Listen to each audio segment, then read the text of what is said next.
Hello everyone. आज चाहिँ हामीले जम्मा चारवटा ब्रेड बनाएको हो।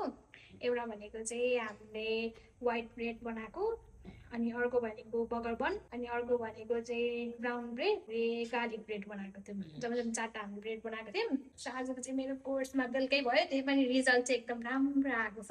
हामीले बनाएको सबै। अर्को चाहिँ यहाँनिर राखिरहेको छौँ हामीले। यसको अझै बाँकी छ गर्नुपर्ने।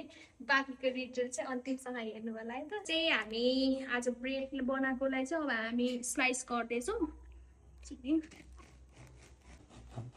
धेरै थिच्नु भयो, हल्का एकदमै। यस ब्रेड यो हामीले आज बनाएको व्हाइट तातो रहेछ नि त। थिच्नु भएन क्या, देख्नुभयो त हेर्नु होइन।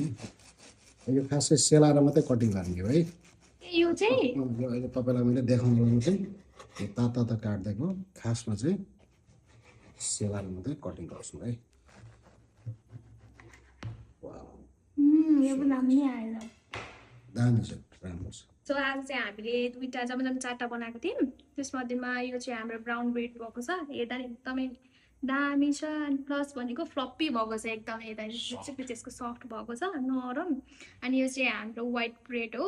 यो चाहिँ हामीले ओभनमा यसलाई कुक गरेर मजाले यति राम्रो बनाएको छौँ। अनि आज चाहिँ यो बनाउनुमा स्पेसली हाम्रो सरलाई धेरै धेरै धन्यवाद, थ्याङ्क यू सो मच है। सरले यति राम्रो मलाई यति टाइम दिएर सिकाउनु भएको छ होइन, त्यसको लागि धेरै धेरै धन्यवाद सरलाई पनि। र जो सिक्न चाहनुहुन्छ उहाँहरूलाई पनि पर्सनली तपाईँहरू सबैजनालाई यही भिडियो मार्फत हजुरहरूलाई इन्भाइट गर्न चाहन्छु। सबैजना आउनु होला। So by by.